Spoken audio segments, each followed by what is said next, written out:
as it was written by 33rd degree Freemason Manly Palmer Hall. And I want you to excuse me, ladies and gentlemen. I still have the flu and a cold, and we're going to get to this book, and we're going to cover as much information from it as possible, as I only have 2 hours to do it in.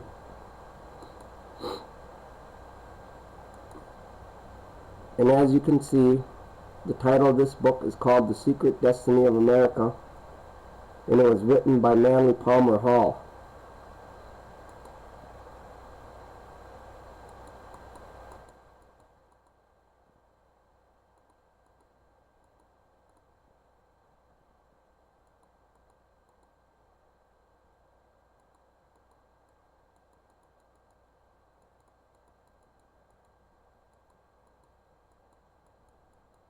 And we are scrolling down, and I want you to pay perfect attention to the symbol that's shown here.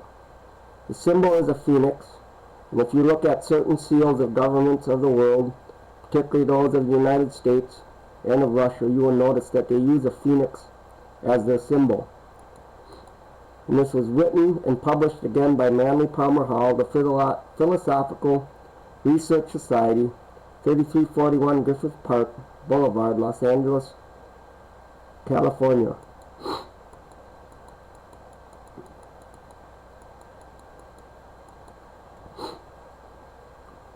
And we will begin our discussion.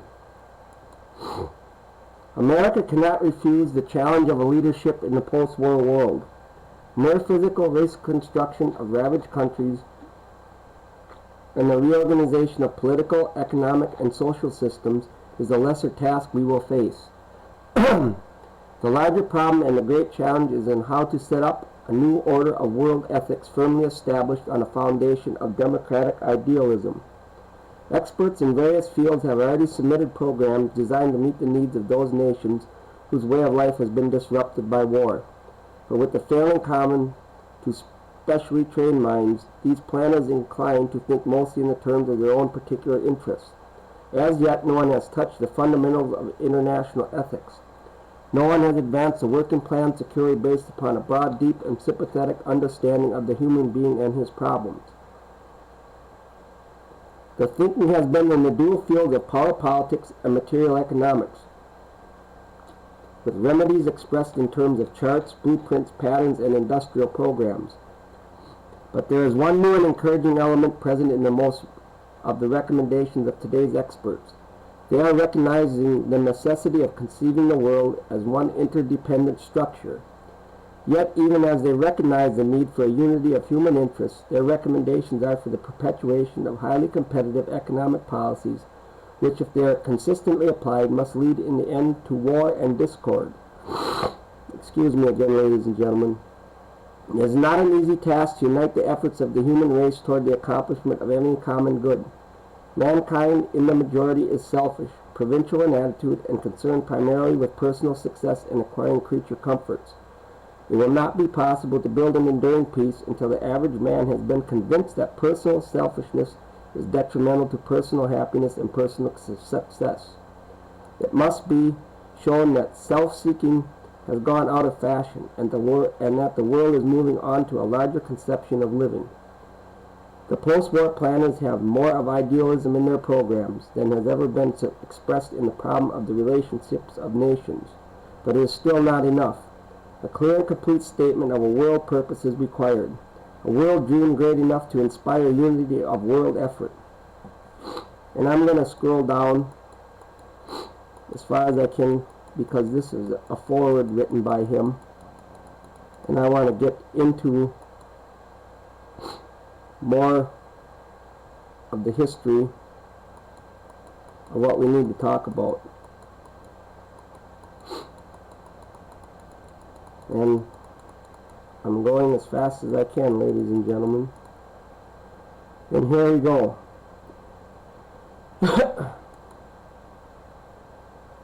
Man has passed out of the state of savagery and become a civilized creature with the development of social consciousness. Civilization is a collective state. That's his words, that's not mine, ladies and gentlemen, because Manly Palmer Hall like I said, was a 33rd degree Freemason, and Freemasonry was the organization that created world communism, and the lodges of Freemasonry and the Illuminati are the ones that are promoting collectivism in the world. In our collective type of life, the isolationist is a detriment to himself and a menace to all others. There is a great difference between isolationism and intellectualism. Development of the mind releases the individual from mob psychology, but it does not set him apart from the common responsibilities of his kind. A true thinker becomes a force for good within the group of life. If his intellectual powers lure him away from the practical problems and values of his world, he can no longer make his contribution to the social unity. Political reforms are not accomplished by the people, but through the people. Behind all collective progress stands the enlightened individual's leadership. His superiority does not free him from common responsibility. His is the obligation to assume the greater burden of directing his vision to the well-being of all his people. Let us see how this works. We'll go far back into ancient times. And ladies and gentlemen, you have to look for the buzzwords in here that he talks about. Collectivism are terms that communists use. And we'll continue. Akhenaten, Pharaoh of Egypt, thrown under the title Amenhotep IV, is often referred to as the first civilized human being.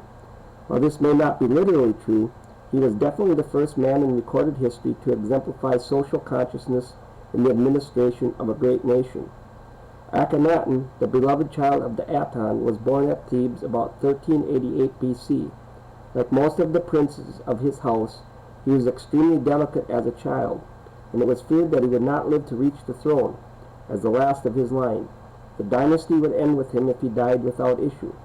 For this reason, he was married in his 12th year to a 10-year-old Egyptian girl of noble birth named Nefertiti. Now, ladies and gentlemen, if you remember in a previous broadcast, I discussed the presidential bloodlines, and in that research, the presidents of the United States can trace their lineage back to the pharaohs of Egypt, and it's very important that the American people understand that presidents of the United States are not actually leaders, but they are actually kings, and that is why I felt it necessary in this broadcast to quote the information out of this book. During the childhood of the young king, the Queen Mother T ruled as regent of the Double Empire. She is believed to have been of Syrian origin, which would account for the many strange and un-Egyptian ideas in religion, government, and art, which were developed during the reign of Akhenaten. Queen T, brilliant and capable, had recognized before her son reached his majority that in him were qualities more divine than human. The son became the actual ruler of his country in his 18th year. His reign extended for 17 years. Akhenaten had been ruler of Egypt only about 2 years when he opposed his will to the priesthood of Amun-Ra. By attacking the oldest and most firmly established of all Egyptian institutions, the young pharaoh created legions of enemies and brought down upon himself the wrath of the religion of the state. He could scarcely have chosen a surer way of complicating the problems of his life. In the midst of this conflict, he proclaimed a new spiritual dispensation, and to escape his enemies, built a new capital city, 160 miles up the Nile from Cairo. His new faith was Antonism, and he named his city Kut-en-Aten, the horizon of the Aten, and dedicated the city with these words, "Ye behold the city of the horizon of Aten, which the Aten has desired, make to me for him as a monument, in the great name of my majesty forever. For it was Aton, my father, that brought me to the city of the horizon." As high priest of his new religion, Amenhotep IV changed his name to Akhenaten, because the older name included the word Amen, whose faith he had rejected. Charles F. Potter, in his History of Religion, says of Akhenaten that he was the first pacifist, the first realist, the first monotheist, the first democrat, the first heretic, the first humanitarian, the first internationalist, and the first person known to attempt to found a religion. He was born out of due time, several thousand years too soon. From his 26th year to his 31st year, Akhenaten devoted his life to the perfection of his mystical doctrine in the city which he had built for the ever-living God. Here he taught the mystery of the Divine Father, and wrote the simple and beautiful poems which have endured and survived time. To Akhenaten, God was not a mighty warrior ruling over Egypt, speaking through the oracles of his priests. He was not a supreme being flying through the air in a war chariot leading armies of destruction. Aten was the gentle father who loved his children of every race and nation, and desired for them that they should live together in peace and comradeship. Even more God, the Aten, had created all the lesser creatures, whether birds that nested in the papyrus reeds along the banks of the Nile, or dragonflies with many-colored wings that hovered over quiet pools and the lotus blossoms. The Aten was the father of all beasts and fishes and flowers and insects. He had fashioned them in his wisdom and preserved them with his love and tenderness. Akhenaten, seated in the garden of his palace, spent many hours watching the flight of birds and listening to the voices of little creatures. He tells us that he found the Aten in all of them, and that his heart went out to them, and he gave thanks for the goodness in everything that lived. This was a pharaoh who traveled alone through the countryside, meeting the peasants, conversing with slaves, and sharing the simple food of the poor. To the most ignorant man, he listened with profound respect, for in each of his subjects, he sought and found the life of the Aten. He saw the universal God shining through the eyes of little children, beheld the beauty of the Aten in the bodies of the men who worked in the fields. He could not understand why others did not see God in everything as he did. Excuse me, ladies and gentlemen. Like most of the great religious leaders, Akhenaten accepted the social problem of life as part of religion. He could not accept the inequalities of birth, wealth, or physical estate as a justification for men persecuting each other or exploiting one another. He saw every living thing having a divine right, a right to live well, to think, to dream, to hope, and to aspire. He saw it the duty of the ruler to protect this beauty in the hearts of his people, to nourish it, and to give every possible opportunity for his expression and perfection. Religious intolerance was impossible among those who had worshipped the Aten, and there was no room for political intolerance in a world governed by the laws of brotherly love. Each man became the protector and comforter of all other men, cherishing the dreams of others equally with his own. In his personal life, Akhenaten emerges as the first man in history to bring dignity and gentle beauty to the management of his home. He was the father of the 7 daughters to whom he was completely devoted, and in his speeches and public pronouncements, he always referred to Queen Nefertiti as my beloved wife. It was unusual for the pharaohs to cause themselves to be depicted in great stone carvings upon the walls of their palaces. They were represented as majestic figures, crowned and sceptered. They were shown either seated on their thrones or wielding their weapons against their foes. Akhenaten was the only pharaoh in the history of Egypt who chose to be depicted with his arm about his wife, with his little daughters playing about and seated on his lap.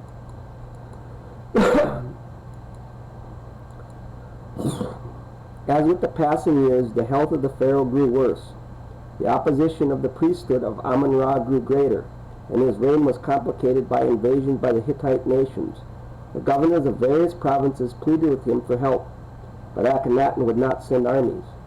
The Dreamer king saw his land pillaged and his cities conquered, but he would not kill his enemies. They too were children of the Aten. Akhenaten died in his 36th year at the altar of the Aten in the temple of the faith he created. When his mummy case was found, the following prayer to the Aten was discovered inscribed on golden foil beneath his feet. Quote, I breathe the sweet breath which comes forth from thy mouth. I behold thy beauty every day. Give me thy hands holding thy spirit, that I may receive it and may be lifted by it. Call thou upon thy name unto eternity, and it shall never fail. Unquote. In the words of the great Egyptologist Professor Breasted, there died with him such a spirit as the world had never seen before. Akhenaten was the first man in history who dared dream of the brotherhood of men, and he cheerfully gave his life and his empire for that dream. He is indeed the beautiful child of the living Aten, whose name shall live forever and ever.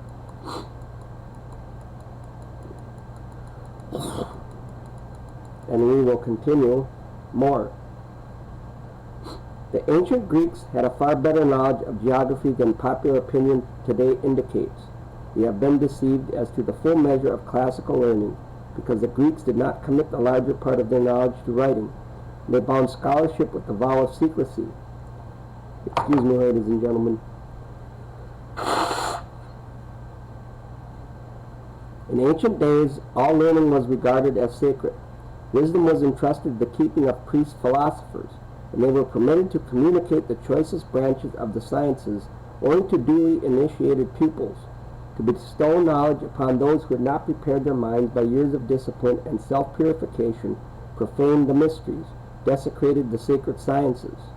Some years ago, in discussing this fine point in ethics with the late Professor James Breasted, the most distinguished of American Egyptologists, he confirmed my own findings and further stated it to be his personal conviction that the classical civilizations concealed most of their learning under legends, myths, and allegories, and these have long been mistakenly accepted as the literal beliefs of these peoples. There can be no doubt that the existence of a great continent in the Western Hemisphere was known to the ancient Greeks, and also to the Egyptians and the Chinese. It is nothing short of foolish to assume that the ancients lacked ships, sufficiently seaworthy to navigate the larger oceans. Long before the Christian era, the oldest civilization had constructed boats far larger and more seaworthy than any of the vessels used by Columbus. One of the Ptolemies of Egypt built a ship large enough to have an orchard of fruit trees on the deck, together with swimming pools and fountains stocked with live fish. Calculations based upon Plutarch's description of ancient voyages seem to indicate that the Greeks not only reached the coast of America, but explored the St. Lawrence River and part of the Great Lakes area. Plato, in his treatise of the destruction of Atlantis, wrote that due to the commotion of the ocean caused by the submergence of a vast continent, all navigation to the west coast ceased for a long period of time. This statement can imply that such navigation had taken place in remote times. Greek mythology perpetuates the knowledge of a blessed land beyond the western boundaries of ocean. In this blessed land dwelt the Hesperides, the beautiful daughters of night, and here also at the end of each day the sun came to rest. In popular mythology, the Hesperic Isles were a kind of terrestrial paradise. Thus, under a thin veil of mystic symbolism was concealed the amount of a western continent of great size, fertile and rich, and abounding in all good things. The ancients believed the earth to be surrounded by the sphere of the constellations, and they assigned to each country the star groups, which were above that country's particular area of land. In the arrangement preserved in the writings of Aratus of Soli, the constellation of the eagle spreads its wings across the North American continent. The serpent winds in its coil over Mexico and Central America, and the dragon floats in the sky above Japan and China. Perhaps Sir Edward Landseer was not far wrong when he declared that the symbols of nations and the emblems peculiar to their heraldry originating in their ruling constellations. Just about everyone knows that the constellation of the Great Bear in the sky over Russia, and since time immemorial, that bear that walks like a man has been accepted symbol of the Russian state. Thus, in many ways, we discover indications that the old races were wiser than we thought, and that what we have called discoveries are really only rediscoveries. Beyond the western bound of the ocean, they located the fair land set aside by the gods to be the earthly paradise. Here in the fullness of time, all men would come in search of the golden fleece, which hung upon the trees sacred to the apples of the sun. And the early explorers did travel to the west in search of a golden fleece, the gold of the Incas, the treasure of the Aztecs, and the jeweled temples of the 7 cities of Cibola. It was in an old book, which is in the British Museum, that I found another and even more important key to the meaning of the golden fleece. It was known to the Greeks that the golden fleece was in reality a parchment on which was written the secret of human immortality. It was this parchment that Jason sought, for whoever discovered it would gain the secret of enduring empire and power over the whole world.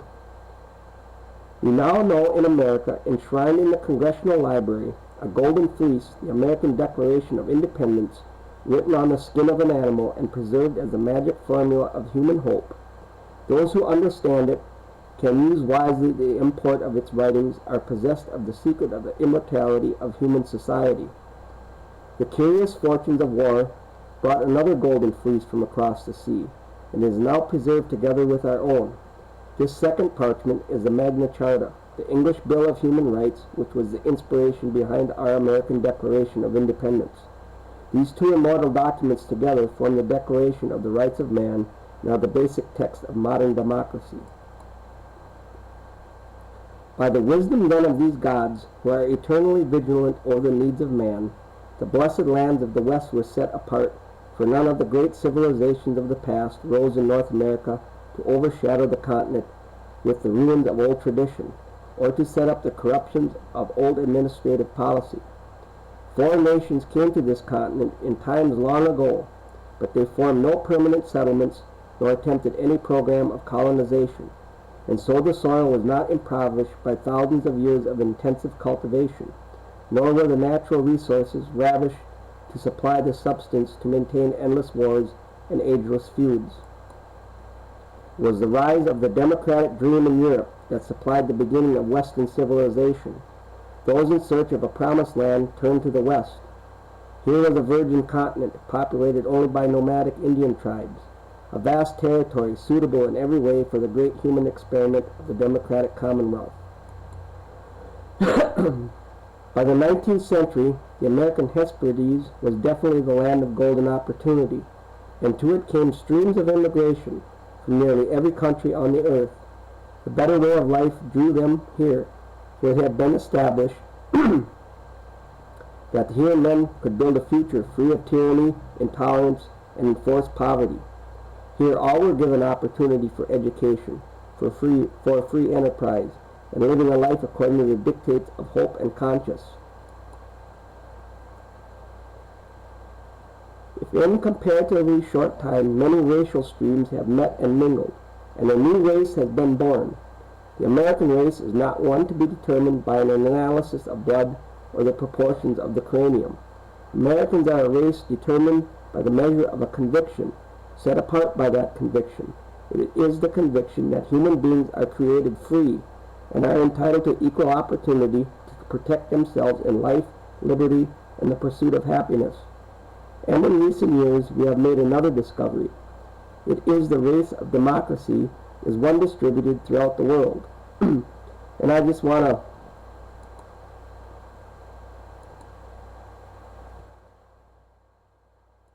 to bust in here once, just for a second, ladies and gentlemen. Manly, as I said, Manly Palmer Hall was a member of the Masonic Lodge, a 33rd degree Freemason. Nowhere in the Declaration of Independence or our Constitution do you ever find the term democracy. Our founding fathers, who were also Freemasons, hated that form of government known as democracy. But through the years, our nation and our government has transformed into mob rule, and that is the dream of the Illuminati and the Freemasonic lodges. For if they cannot have the rule of majority, where the rights of the individual still reign supreme, their dream of building a world government would be impossible.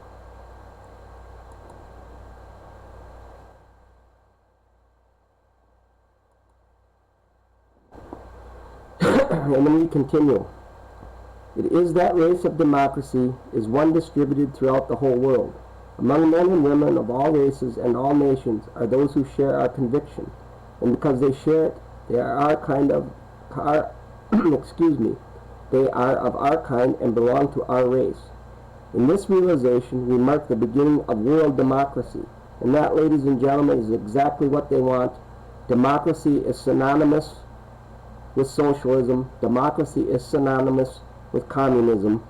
Democracy is anathema to freedom for mankind. Wise men, the ancients believed, were a separate race, and to be born into this race, it was necessary to develop the mind to a state of enlightened intelligence. The old philosophers taught that physical birth is an accident, for men are born into various races and nationalities according to the laws of generation. But there is a second birth, which is not an accident. It is the consequence of a proper intent. By this second birth, man is born by enlightened intelligence out of a nation and out of race into an international nation and an international race. It is this larger and coming race that will someday inherit the earth. But unless a man be born again by enlightenment, he shall not be part of the philosophic empire. Our age of gold will pass, and someday the golden age will come again. A future greatness is right now casting its long shadow across the face of nature. With each passing generation, the responsibility of the American people will increase. More and more we shall be looked to as a source of courage, strength, and hope. And it will be in this way that we shall fulfill the destiny for which our nation was created by dreamers of long ago. From the blessed isles of the West must come the fulfillment of the promise of the ages.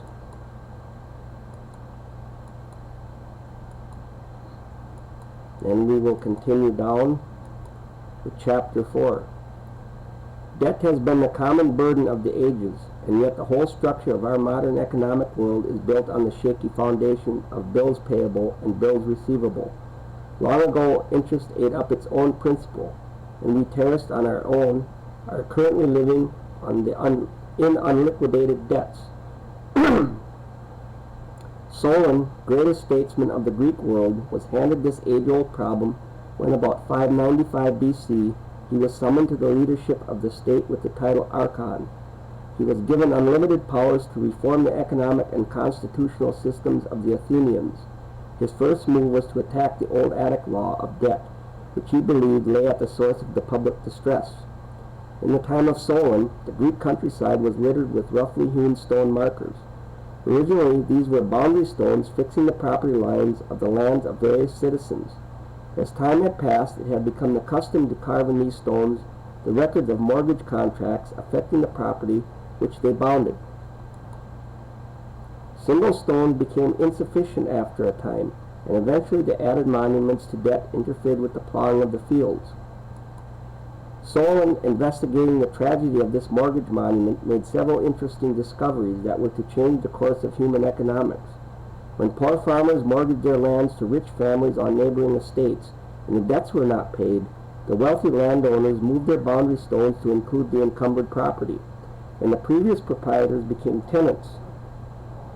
These tenants were obliged to pay 1/6 of their products for the privilege of working the soil, and if they failed, their persons were attached and they became slaves. This was the Attic law which Solon abolished, the law which permitted loans on the security of the debtor's person. When Solon restored the freedom of all who had been enslaved for debt, the reform was highly acceptable, of course, to the poorer classes, but it found little favor with the landowners. They immediately set to work in a conspiracy to discredit Solon and force him out of office. Thus, back in very olden days, when life was very simple, the basic problems which harassed the state and burdened the legislators stemmed from the persisting fallacies of human nature. In further effort to bring some semblance of order out of the Athenian chaos, Solon also attempted a reorganization of social classes, giving political existence to large groups never before represented in government. He divided the citizenry in 4 groups, reminiscent of old Brahmin castes. He then readjusted taxation so that the poorer classes all paid equally an approximate 5% of their income. Equalizing the tax burden according to individual means paved the way for an equality of representation in the governing body. All citizens who paid taxes were entitled to be heard in matters of the common good, and were privileged to elect magistrates. These steps marked the beginning of the democracy of the ancient Greeks. But the greatest of all the reforms of Solon took place in the courts of justice. Selection of juries was by lot, with all citizens participating, even the poorest, and these juries were upheld over the pressures of established privileged groups. One of the most curious of Solon's regulations throws light on the difficulties of his time. He forbade that a bride should bring to the house of her husband more than 3 changes of garment and like personal furniture. He also ordained that each citizen must stand ready to show at any time to properly authorized persons how he obtained his living. Any citizen failing to do so, this would lose his franchise. The drastic changes of Solon made him so many enemies that after a few years he felt he had to relinquish the burden of leadership of the state to regain his honor. Those who hated and feared him as Archon promptly renewed their love after he left public office and no longer threatened their ambitions. His term as Archon brought to Solon the realization of his own inadequacy. He had visited Egypt in search of a larger wisdom. He was received with kindness and every mark of respect by the priest at Sais, who served the shrine of the goddess Isis. To those wise men he told the story of his effort to enlighten the Greeks and correct the evils in their laws. The high priest of Sais is reported to have said, "Alas, you Greeks, you are but children, for you know not the wisdom of the gods." One night the priest of Sais led Solon through the long dark passageways of the temple. They descended stone stairs rutted with age and lighted only by flaming torches, came at length to subterranean chambers hewn from the living rock. Through these chambers flowed a river. The priest said that this river was the sacred Nile that flowed from Egypt through the underworld to water the fields of the immortals. On the bank of the underground stream, a small black boat was waiting, rowed by men who were blind. Accompanied by the high priest and torch-bearers, Solon was rowed out over the dark waters. The boat stopped on the shores of a tiny island far underground. The light from the torches fell on two small columns that glistened. They appeared to be made of some strange metal, covered with curious writing in an unknown language. The high priest, pointing his golden rod at the pillars, explained their mystery to the astonished Solon. These columns, he said, were placed on the island beneath the ground thousands of years ago by a lost people, which had vanished forever from the earth. The pillars were of an unknown metal, which never rusted nor deteriorated with age. He continued, "Once long ago there existed on the earth a vast empire, the power of which extended to every corner of the world, and great fleets of merchant ships sailed the seven seas and brought their wealth to its fabulous city of the Golden Gate. Here there were schools for the study of the mysteries of nature, towers for the examination of the stars, mines beneath the earth from which the precious metals were brought forth in abundance. This empire was ruled over by 7 kings, who were the descendants of Neptune, god of the seas. Then came the fateful day when the 7 kings of the islands of the west, in disobedience to the laws of the gods, resolved to conquer the whole earth. And thus it was that war came into being, for before that time there had been no strife among men. And the 7 kings led an army against the ancient Greeks, and they invaded all of Europe, coming in great ships from the west. This, Solon was told, occurred about 9,000 years before the siege of Troy. The gods were angry because the 7 kings had made war. They caused the earth to be shaken, and the great islands of the west vanished into the sea. In a single night, 60 million human beings perished because they had disobeyed the laws of heaven. In time, even the name of the Atlantic Empire was forgotten, for it must ever be so that those who disobey the gods shall vanish from the memory of mankind, regardless of their wealth or power. And what I want to do again, ladies and gentlemen, is I want to offer something here that I feel that you should know. You see, in order to prove to you that this information is real, you need to find another book written by Sir Francis Bacon. It was entitled The Lost Atlantis. If you've ever taken a look at how they speak and their languages and their symbols, you will find very revealing information, ladies and gentlemen. Our space shuttles were named the name they are for a reason. You have the Challenger, the Columbia, the Endeavour, the Discovery, the Enterprise, and the Atlantis. And if you learn how to crack their codes, you can assemble the names of the space shuttles into their language. Columbia in a great enterprise will endeavor to make the discovery of Atlantis. And the Challenger, ladies and gentlemen, was destroyed. The Challenger symbolized those, especially here in America, those people that will resist the New World Order and the philosophical empire known as Atlantis, that the mysteries initiates of the mystery schools have been laboring for centuries to rebuild. And we are going to continue back with the document, and we're going to read.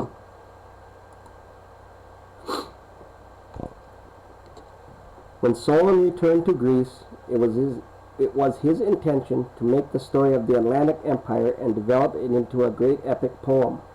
But the infirmary of years and the responsibilities of the state interfered.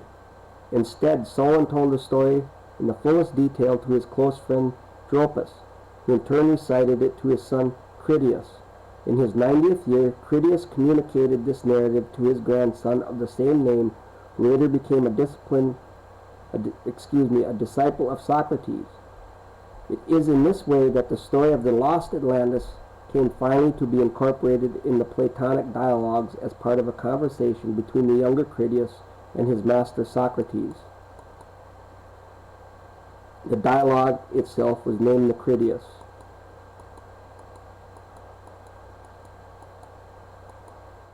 The destruction of Atlantis, as described by Plato in the Critias, can be interpreted as a political fable.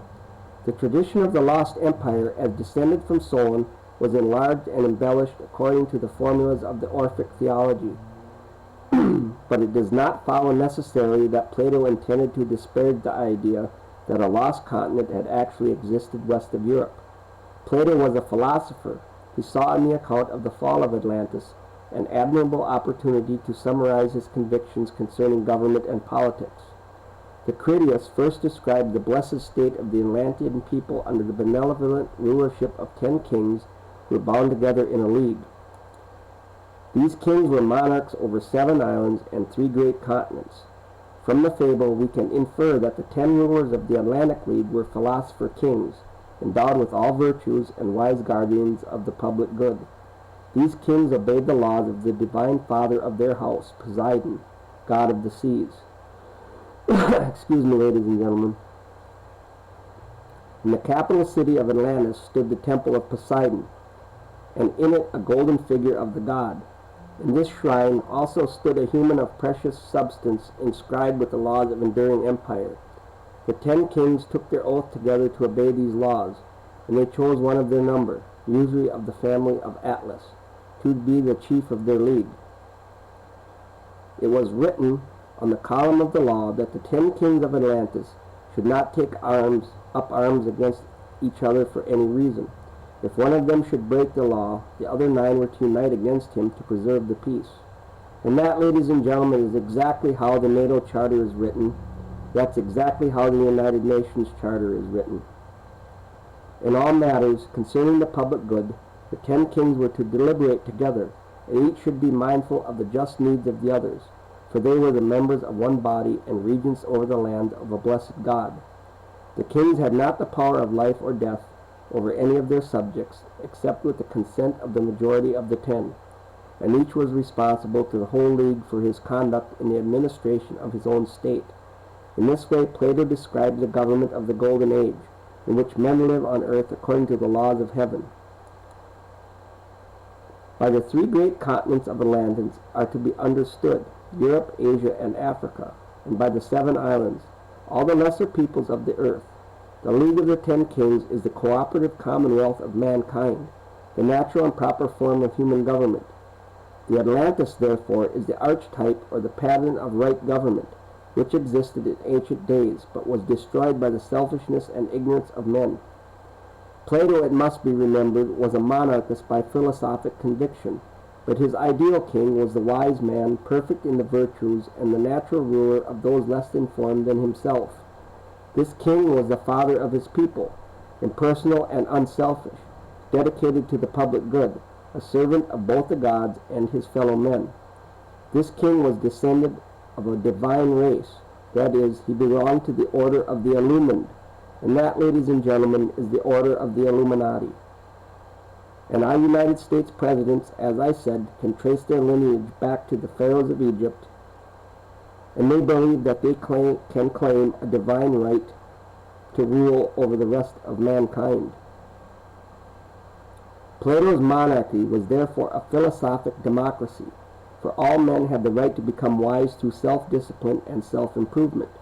One who achieved this state was, by virtue of his own action, a superior man, and this superiority was the only aristocracy recognized by natural law. Competition is natural to the ignorant, and cooperation is natural to the wise. Obeying the pattern established by the gods, the divine kings bound themselves into the common league to obey its laws, preserve the peace, and punish any whose ambition might impel them to tyranny or conquest.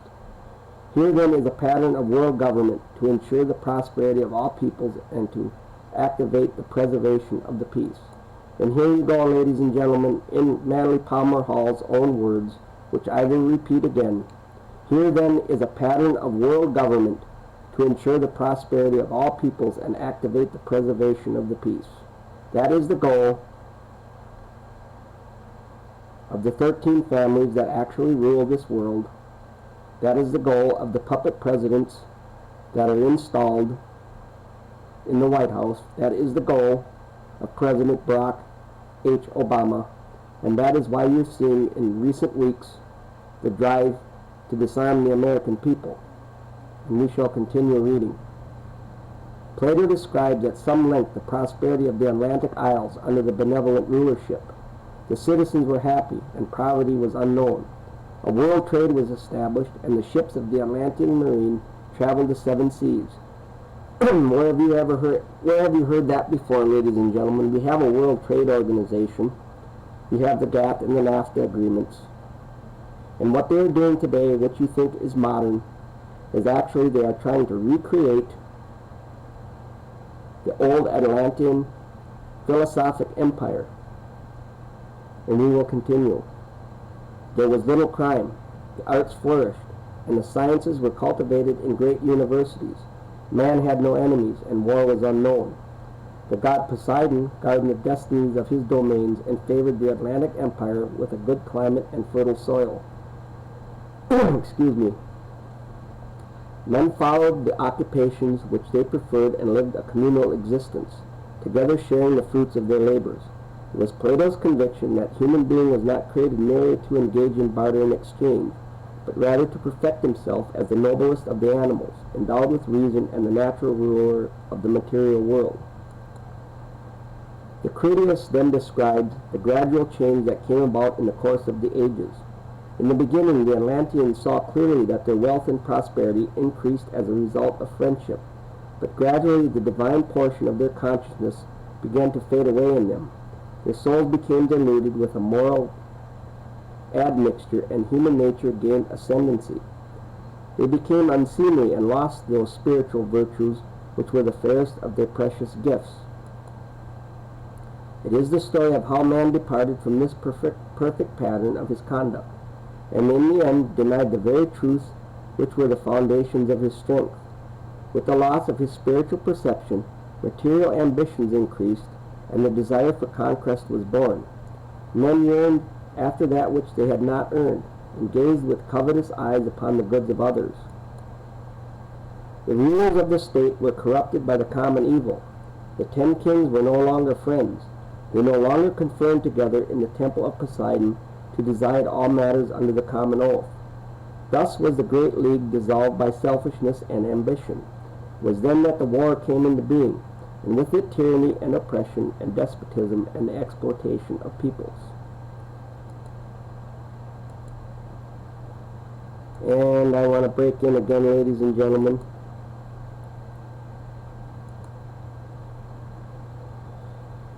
The First World War was fought and planned to establish the League of Nations. Fortunately, the United States Senate had the political sophistication and the conviction to reject the League of Nations charter. The Second World War was fought to establish the United Nations. And through reading this material tonight, what they were doing is they were seeking to reestablish the philosophical empire known as Atlantis. And that is why I explained to you symbolically why the names of our space shuttles are named the way they are. And I will repeat that once again. Columbia, in a great enterprise, will endeavor to make the discovery of Atlantis. And we will go back down and we will continue to read this document. It is the story of how man departed from the perfect pattern of his conduct, and in the end denied the very truth which were the foundations of his strength. With the loss of his spiritual perception, material ambitions increased, and the desire for conquest was born. Men yearned after that which they had not earned, and gazed with covetous eyes upon the goods of others. The rulers of the state were corrupted by the common evil. The 10 kings were no longer friends. They no longer conferred together in the temple of Poseidon to decide all matters under the common oath. Thus was the great league dissolved by selfishness and ambition. It was then that war came into being, and with it tyranny and oppression and despotism and the exploitation of peoples. At last the kings of Atlantis decided to use their common power to enslave all the peoples of the earth. They gathered a vast army and attacked Europe from the sea, even going so far as to besiege the Athenian states, and so they broke the law of the gods. For the 12 deities had so divided the earth that to each race and nation was given its proper part. Zeus, father of the gods, who carries in his hand the thunderbolts of divine retribution, perceived the evil of the time, and resolved to punish the arrogance of the Atlanteans. But even Olympus is the commonwealth, and the other 11 gods were summoned to the council hall of the immortals. When all the gods had assembled in conference, Zeus arose among them and addressed them thus. It is with this line that Plato's story of Atlantis ends, and the words of Zeus remain unknown. But the results of the conference are not left in doubt. Zeus hurled his thunderbolts against the empire of the sea, shaking it with earthquakes and then destroying it by horrible combustion. The only records that remained were in vague traditions and 2 columns set up under the temple at Sais. The destruction of Atlantis can be interpreted politically as the breaking up of the ideal pattern of government. So complete was the destruction that men forgot there is a better way of life, and since have accepted the evils of war and crime and poverty as inevitable. The world lost, too, all sense of its own unity. Each man's hand was thereafter raised against his neighbor. The perfect state disappeared under a deluge of politics. The priests of Poseidon gave way to the priesthood of Mammon. Plato's political vision was for the restoration of the empire of the Golden Age. The old ways of the gods must be restored, he was convinced, if human beings are to be preserved from these corruptions which they have brought upon themselves. Plato sought this end when he established his university at Athens, the first school of formal education in history. Here men were taught the great truths of religion, philosophy, science, and politics, to restore to them the vision of the perfect state. The old Atlantis was gone, dissolved in a sea of human doubts, but the philosophic empire would come again as a democracy of wise men. 2,000 years later, Bacon restated this vision in his New Atlantis, and that is the book, ladies and gentlemen. I'm sorry that I misquoted the title, but you should seek out the book, The New Atlantis, written by Sir Francis Bacon.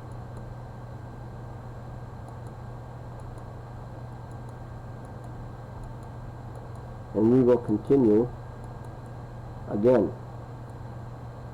During chess games, excuse me, I went down a little too far.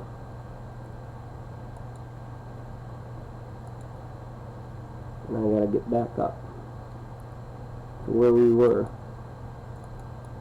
And I have to go back down, unless I went too far here.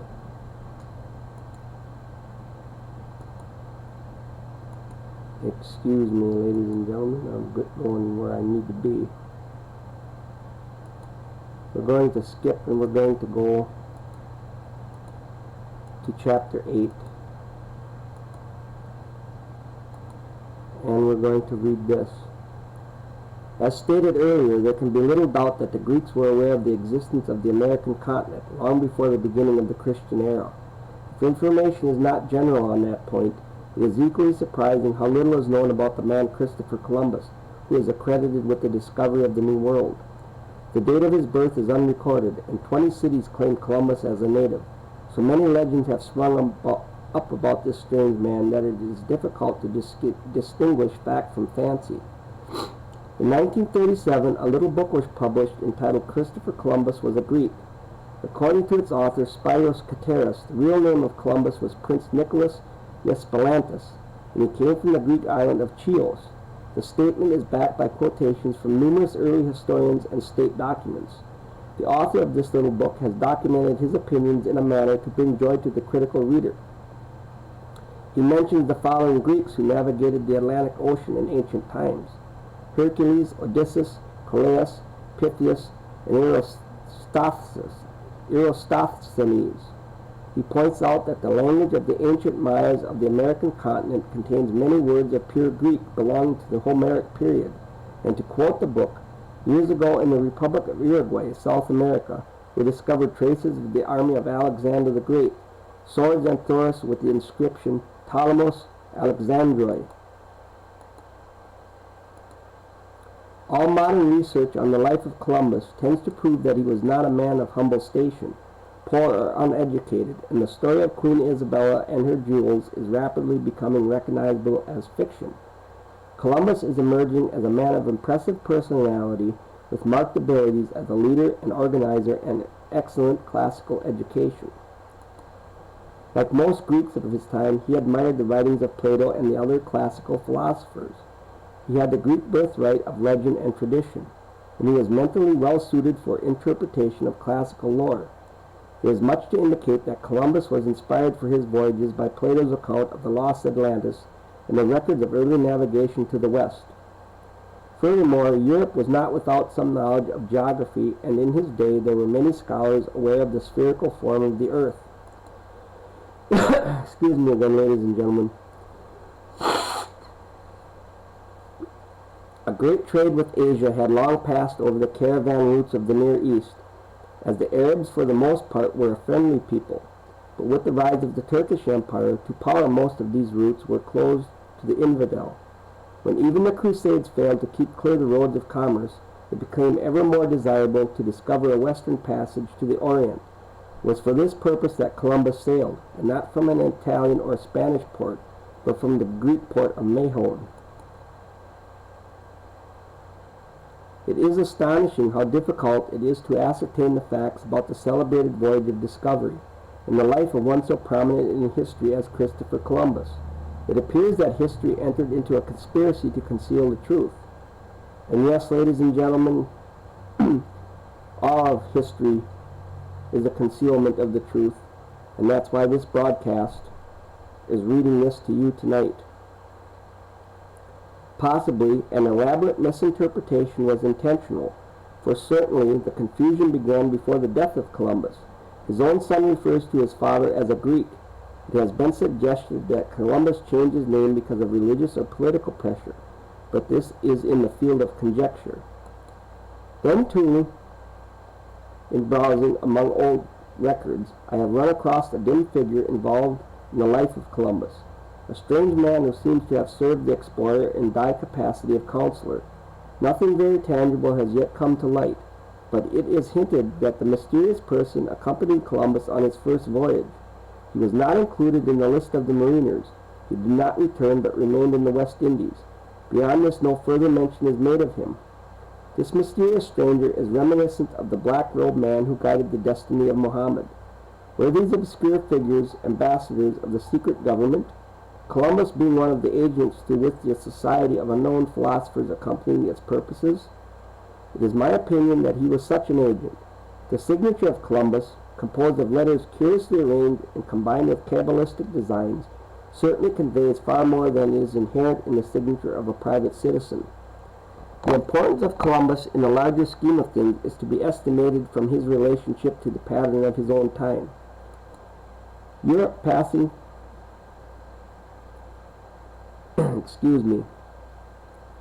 The voyages of Columbus were followed by 2 centuries of enlarging our geographic knowledge of this earth.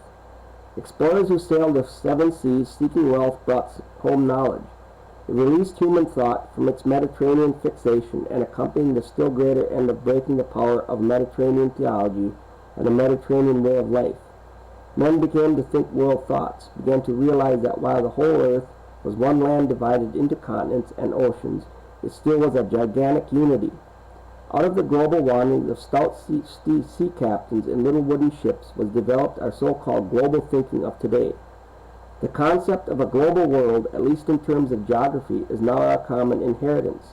After 450 years, we accept it without question, but mainly to toy with the belief that we will accomplish something in terms of ultimates if we can industrialize the entire planet. Our world is still too large for us to know how to use it. We have discovered much, but the greatest voyage still lies before us. Our venture will be into that greater ocean that lies beyond the boundaries of the known. The new voyages will be made in laboratories, and the contrary currents will be the cosmic rays that move through the seas of universal ether. This will require of each man that he make a long journey of discovery within himself, searching out the hidden places of his mind and heart. As Socrates so wisely observed, all mankind lives along the shore of an unknown land. This unexplored world abounds in wonders and is filled with riches beyond the wildest dreams of old Spanish conquistadors. In this land, beyond the sea of doubt, the wise men dwell together in shaded groves, and here, according to the old tradition, the scholar, the musician, the artist, and the poet who makes the discoveries that science and philosophy must later prove, have already found the better way of life. Christopher Columbus sailed his little ships for a land which by the writings of ancient philosophers he knew existed. And each of us in the fullest of time will make our own voyage in search of a philosophically charted better world, to follow the advice of Homer, to prepare our ships, unfurl our sails, and facing the unknown, go forth upon the sea to find our own far distant native land. And what he's saying here, ladies and gentlemen, symbolically, is the quest to create the new world order. And we shall continue further down with the book. Histories are generally written about the men who prominently influenced the events that make history. Little is written, though it may be of greater interest, about those shadowy figures who seem always to stand behind the men who make history. Michel Nostradamus, seer of France, is among the most extraordinary of such men.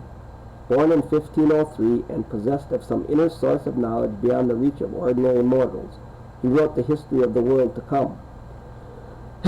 200 years later, the celebrated Illuminist and Rosicrucian, the Comte de Saint-Germain, remarked to his close friend, Prince Karl of Hesse-Kassel, that he was the one who had assisted Nostradamus in the calculation of his remarkable predictions. As this is far too shadowy for sober historians, although a number have spent considerable time and developed numerous headaches trying to trace the life of the elusive Comte, who is called by Frederick the Great the man who does not die.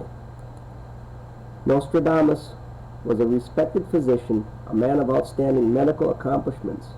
Few details of his life are available, but from the context of his manuscripts, his epistles to the King of France, and his letters to his own son, it is evident that he too belonged to the order of the quest, mystic, philosopher, astrologer, alchemist, and Kabbalist.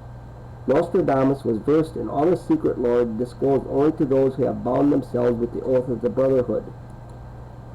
The prophecies of Nostradamus might have come entirely as revelations of the Spirit, but it is equally possible that in his quaint old doggerel verses he included part of the plan of things to come as already well set in the minds and purposes of his brother initiates.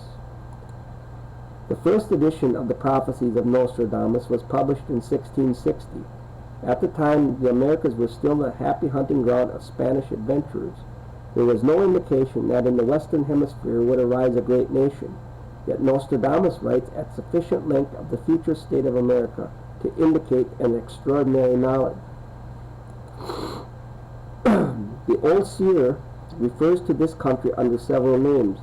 He calls it the Hesperides, the Blessed Isles of the West. In another place he simply names it America. and his third designation of it is the land which keeps the Thursday. The last form is the most astonishing, for it refers to the unique American holiday Thanksgiving, which always falls upon a Thursday, and this is the only holiday which depends upon the day alone for its observance, and is peculiarly the American holiday which expresses thankfulness for freedom of religion, freedom of opportunity, and freedom of life. To summarize the opinions of Nostradamus concerning the future destiny of Western civilization is difficult because of the involved idiom of the original text, but he points out clearly certain things that will happen. He saw that a great civilization would rise in the Western world. This civilization would free itself from the bonds to its mother country, and then assume a free place among the temporal powers. The new country would flourish and extend its domain across the entire continent. It would grow rich and powerful, he predicted, and live at peace with its sister Canada. He said that America would have to fight several wars, including one in the Orient. This conflict he described as an eagle flying against the rising sun, and in his day neither the eagle nor the rising sun had significance of the slightest importance in the symbolism of nations. Fulfilling its destiny, Nostradamus foretold that America would become a great power and a pattern of world peace and be looked up by the other nations for leadership against the common evils of the time. In short, as Nostradamus foretells the story of the Blessed Isles, it is precisely according to the Platonic tradition, and we cannot wonder if he was party to that tradition and knew exactly whereof he spoke. Whether the 16th century physician of France had his visions from within himself, or whether he merely wrote down what was given to him by another, we can never know.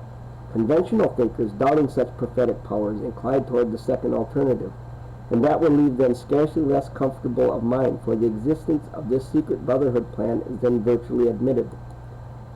Nostradamus is not the only prophet who sensed anew the future of Western Empire. It was Dr. Ebenezer Sibley who flourished in England about the close of the 18th century. It is reported that Sibley had a shrewish wife, and it was to escape her tongue that he retired to a garret of his house to ponder the mysteries of the universe. His meals being passed to him through a hole in the door, Dr. Sibley divided his time between an infallible elixir, which if dissolved in wine would dissolve all human ills, and the writing of long books dealing with astrology, physiology, and anatomy. In his day, the American Republic was in its infancy, and brilliant politicians on the floor of the House of Commons were predicting that the rebellious colonies would soon be begging on bended knee to be restored to the British Commonwealth. Sibley, though a stout Britisher, expressed his regrets that he had to point out that in one detail at least, an astrologer in his garret would prove wiser than the best politicians in Europe. For sad to relate, the American colonies would not come home, the stars decreed otherwise. Not only would they remain outside the fold, he said, but they would grow rich and powerful, extending themselves across their continent. Americans would build great cities and develop world trade and industry, and one day, horrible thought, they would be stronger than the mother country. And this was the truth that must be spoken, if only through a hole in a garret door. It should be remembered that among the ancients, astrology was one of the sciences of government. The prognostic aspect of the subject was not the main interest in the minds of such men as Pythagoras and Plato. These philosophers saw in the motion of the heavenly bodies and the order of the cosmos a great pattern of natural laws. The universe was a celestial empire populated with planets and suns and moons, in a heavenly arrangement which was a clue to the proper distribution of human affairs. The state, they advocated, should be patterned after the cosmos. Governments of men should be in harmony with the larger government of the world. Many old astrological books indicate clearly that planetary symbols were used to represent the elements of a political system, and that the astrologers themselves were part of the order of the quest. Beneath a cloak of professional astrologers, they were counselors advising kings and princes to establish better laws and rule their peoples more wisely. Nostradamus was consulted by 3 kings. Europe's most powerful queen, Catherine de' Medici, also consulted him on numerous occasions. His advice was always temperate and directed toward the public good. His scholarship gave a perspective on political problems that was beyond the scope of the professions of statescraft. All the petty princes of Europe in medieval times had their Merlins. wise old men who in many instances were the actual rulers of the state. It is obvious that if these counselors were bound together by some secret common purpose, their collective power would be considerable, and they were bound together in the secret society of unknown philosophers, moving the crowns of Europe as on a mighty chessboard. Men of this caliber bring about the mutations of empire. It is the general opinion that revolutions begin with the common people, but this is not true. The benevolently informed always guide and direct public opinion. Through the centuries, the prophecies of Nostradamus have continued to exercise a powerful force on the political destiny of the world. They have been translated into the most languages of Europe. They were frequently quoted and reprinted during the period of the First World War and in the Second World War. Both the Axis and the Allied powers have quoted Nostradamus variously to serve their purposes. It is in the larger picture of the world's future that Nostradamus indicates the coming of the Great League, or assembly of world powers. This league is to be the only human hope of peace, the only solution to a competition between nations. The formation of this league begins a new life of the human race, will allow the human being at last to emerge into the estate for which he was fashioned. Barbarism ends with the beginning of world civilization. To be civilized, according to Cicero, is to reach the state of personal and collective behavior in which men can live together harmoniously and constructively united for the betterment of all. By definition, we have never been civilized. We have existed in a state of cultured savagery. The promise of Nostradamus is especially meaningful in these difficult years, for he assures us that the Commonwealth of Nations is to become a reality.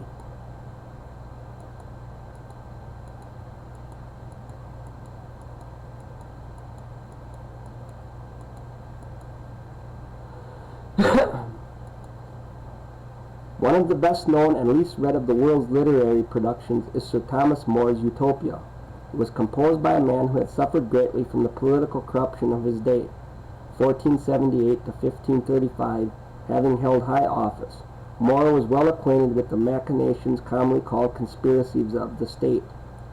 More should probably be regarded as a Platonist too, for the entire framework for the Utopia is borrowed from Plato's Republic, and the book is permeated throughout with Platonic ideology concerning the ideal state.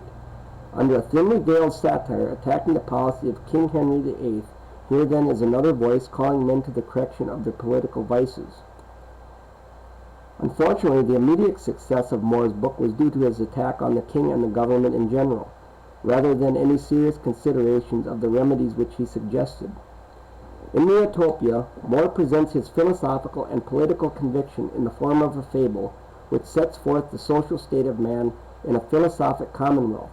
So completely has the world missed the entire point that More attempted to emphasize that the very word utopia has become a synonym for optimistic but impractical ideas of reform. Sir Thomas More was centuries in advance of his day, which was reason enough why he would not be appreciated. Together with the master Plato, More beings to ages yet unborn, to the time when men, weary of study of the dilemmas which now they examine by what they think is practical, will turn to solutions which they now term impractical.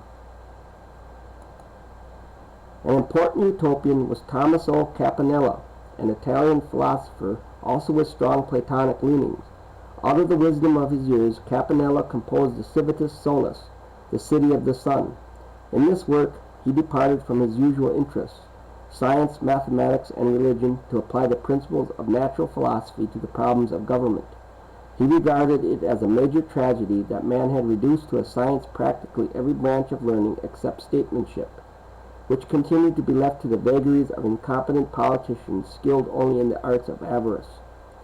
Unfortunately, Campanella was not able to free his mind entirely from the pattern of his contemporary world, so his ideals are confused and not entirely consistent. He viewed government as a kind of necessary evil to be endured until each man shall become self-governing in his own right. To the degree that the individual is incapable of the practice of moral virtues, he must be subjected to the laws which protect him from himself and protect others from his unwise actions. The principal purpose of life, then, is to realize oneself from the domination of government by the perfection of personal character. Campanella envisioned the perfect state as of a kind of communistic commonwealth in which men shared all the properties of the state, receiving more or less according to the merit of each one's action. His theory that the state should control propagation is a little difficult in application, but his advice that all men should receive military training as part of their education would meet present favor. Government officials, he insisted, should be elected by an examination to determine knowledge and fitness, and promotion should be by merit alone and without political interference. This view is definitely Platonic and leads naturally to Plato's conception of the philosopher king as the proper ruler over his people. Campanella may have intended his city of the sun to be a philosophic vision of a proper world government, or may have been setting forth no more than a basis for a new constitution for the city of Naples, which at that time was looking forward to the estate of a free city. It is also said of Campanella that he lacked the beauty and idealism of the greater Platonist, and as this is probably true, his book is witness to the ills of his own time and a reminder to us that the most of the evils he pointed out remain uncorrected.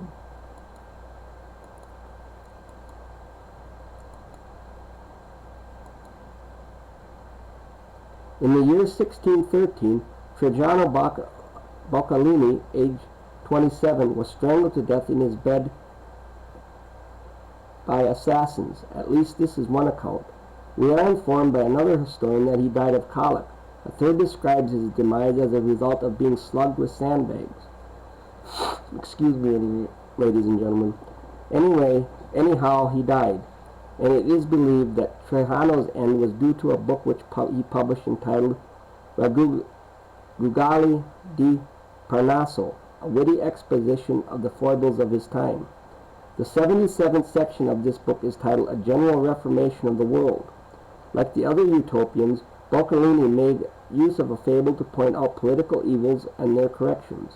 Apollo, the god of light and truth, is dismayed by the increasing number of suicides occurring among men.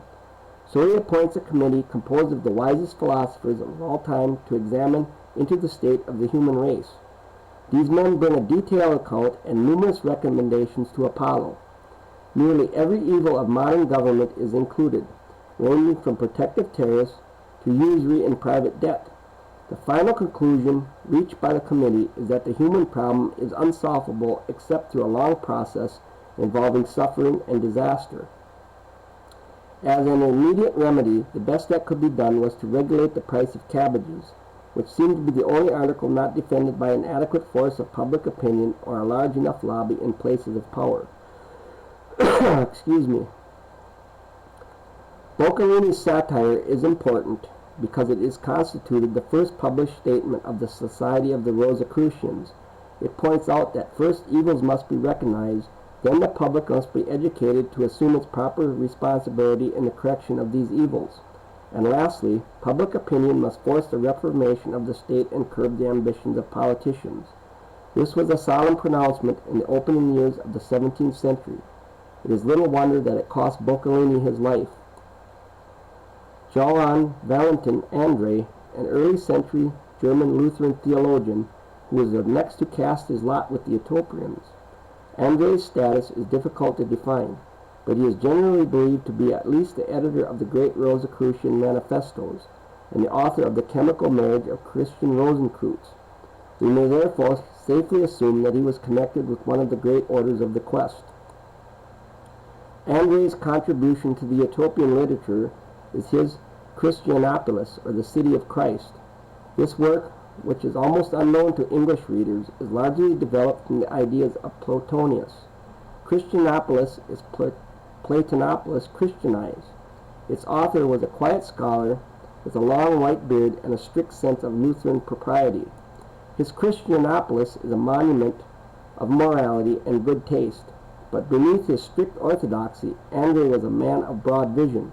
His city is governed by the wise and is enriched with all the arts and sciences. There is no poverty. The citizens are happy because each is performing his task motivated by an understanding of the dignity of human life. To my mind, it is dignity of values that makes Christianopolis a great book. In order to live wisely, men must have a sense of participation in the present good and future good. There must be a reason for living. There must be a purpose understandable to all, vital enough and noble enough to be the object of a common consecration. Andrew tells us again, in the quaint wording of his old book, "For lack of vision the people perish." It remained for the master of all fables, Sir Francis Bacon, to bind together the vision of the Utopias with supreme artistry. It is a philosophical catastrophe that Bacon's New Atlantis was left unfinished, or was it left unfinished? Rumor has it that the book was actually completed but was never published in full form because it told too much. The final sections of Bacon's fable are said to have revealed the entire pattern of the secret societies which have been working for thousands of years to achieve the ideal commonwealth in the political world. And there you have it, ladies and gentlemen. Secret societies run the political systems of the world, and they are working to create a new world order. I have examined 2 old manuscripts relating to this subject and found them most provocative, but it might be less to the point to discuss that which Lord Bacon was compelled to conceal, when there is so much that is worthy of our consideration in the parts of the work actually published. Excuse me again, ladies and gentlemen.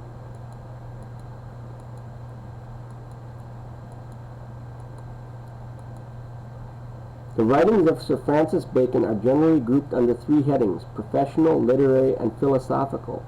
Each of these groups contains a variety of important works, but Lord Bacon's mind, taste, and conviction are best revealed through his philosophical writings. In this group are works that are strictly philosophical, others that verge toward the sciences, and still others which sum up convictions relating to all branches of knowledge. Possibly the most remarkable of Lord Bacon's ethical contributions is a fragment called The New Atlantis, which forms a kind of gloss upon his principal philosophical production, the Instauratio Magna. To Bacon, the greater part of learning was the application of knowledge to the necessities of the human state. It was only natural that he would envision the results should his inductive system be given universal application. The New Atlantis was first published in 1627 as a kind of appendix to the Silva Silvarium, a natural history in 10 centuries. On the title page is a curious design. It shows the figure of an ancient creature representing time, drawing a female figure from a dark cavern. The meaning is obvious. Through time, the hidden truth shall be revealed. This figure is one of the most famous of the seals or symbols of the Order of the Quest. Contained within it is the whole promise of the resurrection of man and the reinstitution of the divine theology.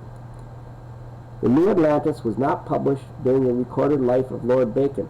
It was issued the year following his death by his lordship chaplain, William Raleigh. This man was Bacon's close friend and familiar over a period of many years, and most of Bacon's papers were entrusted to Raleigh's care. In his admiration for Bacon's personal character and philosophical powers, he left the express wish to be buried at his master's feet, and his wish was fulfilled. Raleigh writes in his introduction to Bacon's The New Atlantis, "This fable my lord devised, to the end that he might exhibit therein a model or description of a college, instituted for the interpreting of nature and the producing of great and marvelous works, for the benefit of men, under the name of Solomon's House, or the College of the 6 Days' Work." The College of the 6 Days' Work is, of course, a thinly veiled reference to the perfection of nature through art. The 6 days are the days of creation by which the natural world was brought into existence, according to the account given in Genesis.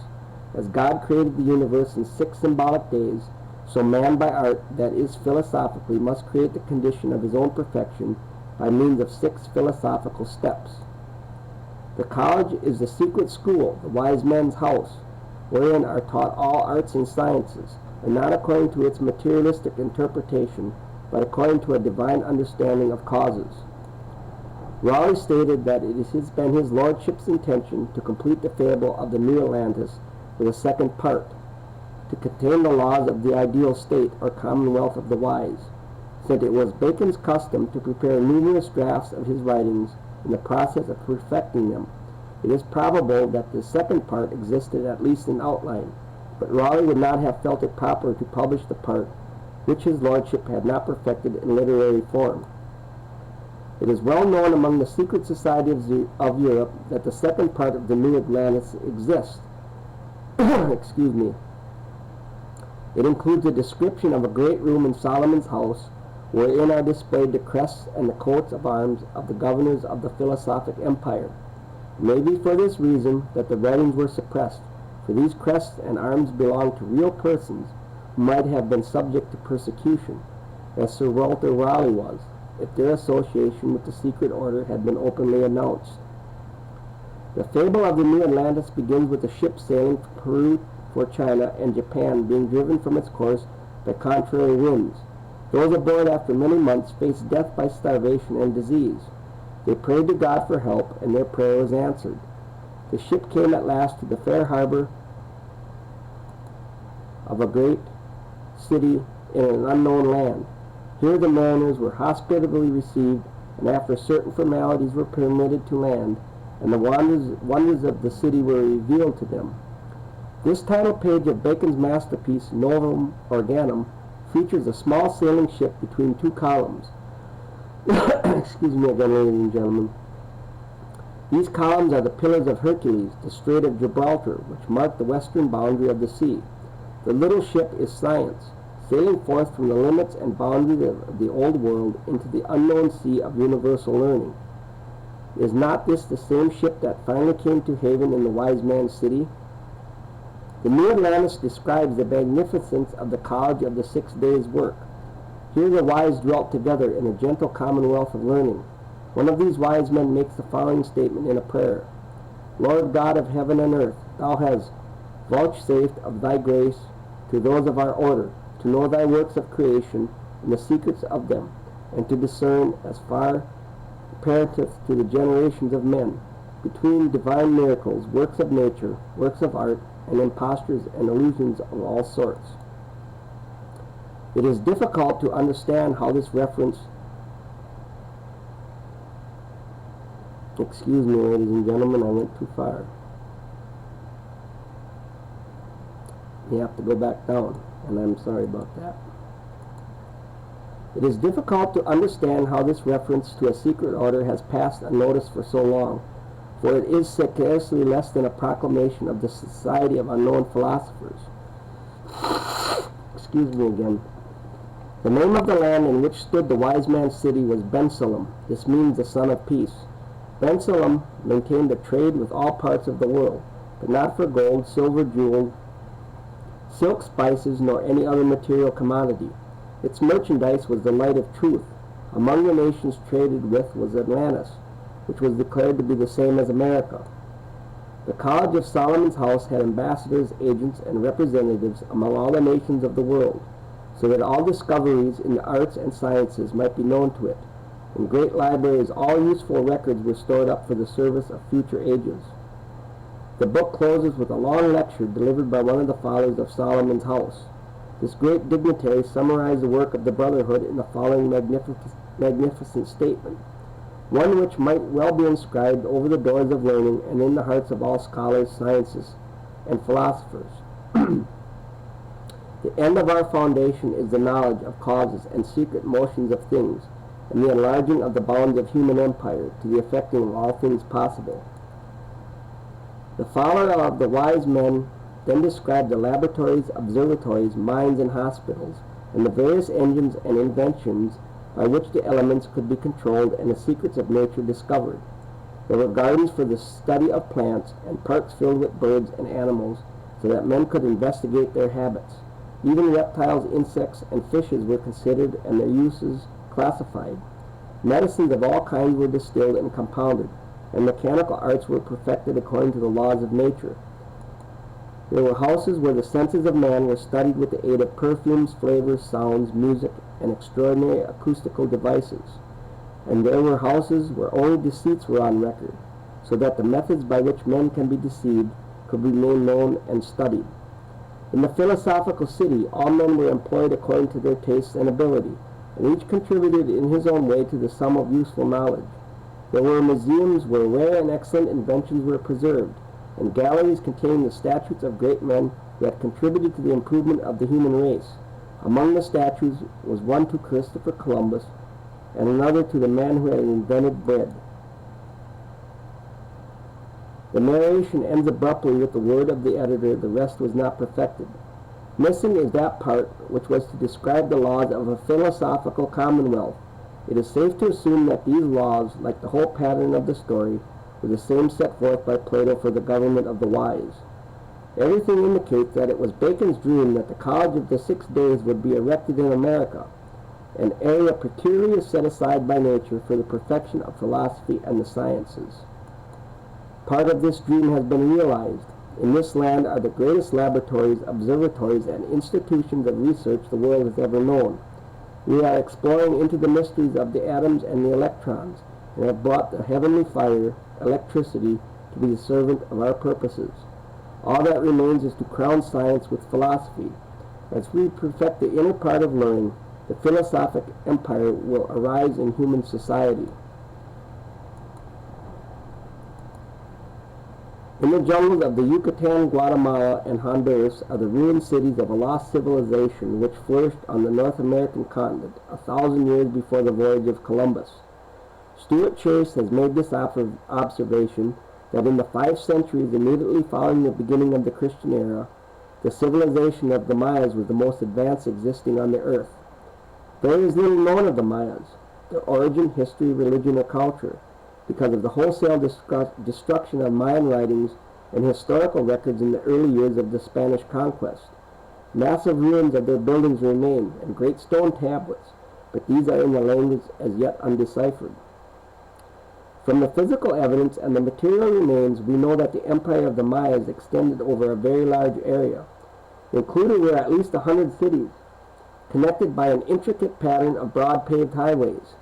Enough of the art of the Mayas has survived to entitle them to a place in the sphere of creative aesthetics, and their massive stone and plaster buildings prove that they possessed a well-developed knowledge of architectonics. They had observatories for the study of the arts, and developed a highly accurate calendar. Their written language, more complicated than the Chinese, is of a type suited to the expression of exact knowledge and the most refined mental and emotional reflexes. According to their own legends, the Mayas owed their cultural superiority to a mysterious old man who came out of the sea riding on a raft of serpents. Among various tribes, this man has different names, but he is best known by the title conferred upon him in the Mexican era. Here he was called Quetzalcoatl. He is said to have come from the east, from the land of the many-colored rocks. Quetzalcoatl carried with him the symbol of the cross. His name means the feathered snake, or the serpent covered with the plumes of the quetzal bird. The feathered snake taught the people of Central America all the useful arts and raised them from a primitive state to one of an excellent civilization. He instructed them in agriculture, architecture, medicine, science, language, religion, and statesmanship.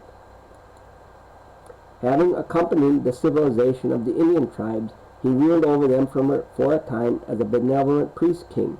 Then he returned to the shore of the sea, called to his raft of serpents, and then floated away to the east, with the promise to return at a distant day to rule over his nation. When Cortez reached the coast of Mexico, the Aztec king Montezuma dispatched messengers of state bearing with him the plumed crown of Mexico. The trusting Aztec thought that Cortez was Quetzalcoatl, returned, and was immediately to surrender the throne. The Mayan Empire was the highest civilization to be developed in the Americas. Also, it was the first great democratic state on a continent curiously set aside for the perfection of the dream of democracy. So as far as we know, the rulers of the Mayas were not hereditary, but were elected for life by the common agreement of the people. They seem to have governed wisely and to have fulfilled the classical requirements of priest-kings. The priesthood itself was powerful but benevolent, given to learning, and a patron of the arts and sciences. The religion consisted of a monotheism, that is, the worship of one supreme principle abiding in the sun.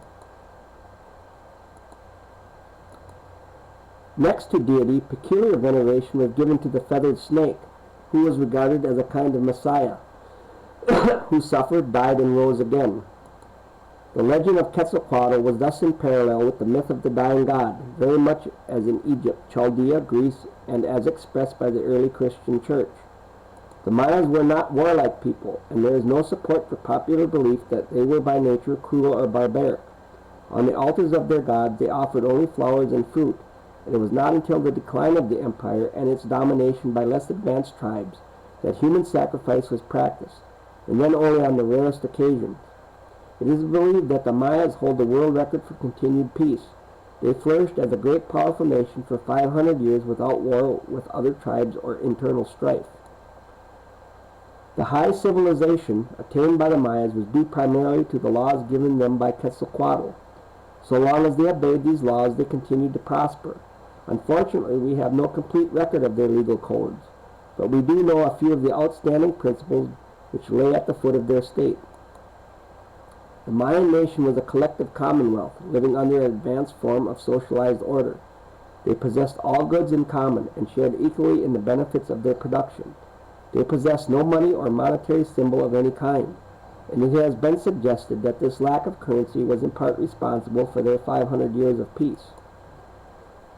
To them the wheel was the symbol of death, and they never developed any form of mechanized industry. Each gave a part of his goods to maintain the state, and this contribution was employed to build public buildings, parks, schools, and places of public sport.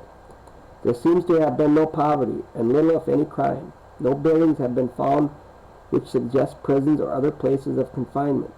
The Mayas were hospitable, yet kindly, gentle, and industrious. Their cities were beautiful in every way. They were public-spirited, well-governed, and according to the order of their time, highly educated. The religious temper of the people can be gathered from remnants that still survive. It is common to all the Indians of the Americas that religious intolerance is utterly beyond their comprehensions. They look upon each man's religion as his own particular belief, and if it suits his needs, it deserves the respect of all other right-minded men. Thus we see that the archetype for a generous and enlightened way of life is part of the American continent's common inheritance. It is well to note in passing that many of the simpler virtues practiced by the Mayas were shared by other tribes that inhabited North and South America. Although North American Indians never achieved the high culture reached by the Mayas, all lived according to a democratic tradition. The members of all tribes took care of their aged, provided for the widowed and their fatherless, and severely punished in the rare instances when some tribesmen attempted to exploit another. Tribal government was invested in a council of the older and the wiser, and all matters related to the common good were submitted to them for arbitration and solution. Crime was almost unknown. As most tribes were nomadic, they had little opportunity to develop intertribal points of view, and so there was considerable strife between tribes, but even in their warfare, North American Indians respected valor and developed chivalry to a marked degree. The first League of Nations was created among the Great Lakes of Indians of the American Northeast. First, 5 tribes and later 7 combined under the leadership of the brilliant Indian leader Great Rabbit, whose life was descended to us in Longfellow's poem Hiawatha. The League of the Seven Nations was originally intended to be defensive, but also useful in settling intertribal disputes. It resulted from the simple discovery by Aboriginal minds that one lived longer, more safely, and more happily if disputes among peoples were solved by arbitration rather than by open strife. The Incas of Peru are second to the Mayas in the building of empire in America. Inca communities were also cooperative, and many of these villages still survive in the distant and less accessible highlands of the Andes. These were the only civilized communities in our land that never learned that there was a world depression beginning in 1929. Excuse me, ladies and gentlemen. Rooted in the American continent is a long and distinguished tradition that points toward ability for leadership in the post-war world, along lines of cooperation and the international point of view. The democracy established by 13 colonies in 1776 was not the first American democracy. And here, ladies and gentlemen, I want to interject. The 13 colonies were never a democracy. That's a lie by Manly Palmer Hall. The sole purpose of the creation of the United States was to see if mankind could live in freedom and govern themselves. And as I've said before, our founding fathers hated and abhorred democracy, and you will find that word non-existent in the Constitution or the Declaration of Independence or the Federalist Papers. And we'll continue. At least 2,000 years before the coming of the white man, the spirit of human equality human cooperation and freedom of worship flourished here.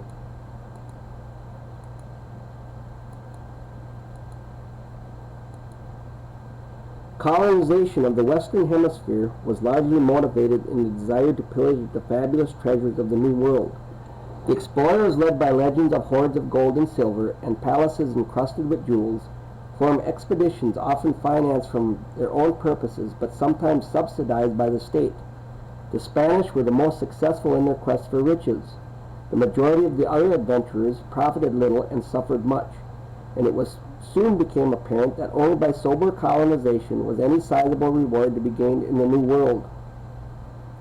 For the promulgation of the Christian faith, the Western Hemisphere offered virgin territory. With the conquistadors came priests eager to convert pagan tribes and nations to the faith of the Old World. A holy inquisition was set up in New Spain, and Indians by the tens of thousands were tortured and killed for the good of their immortal souls.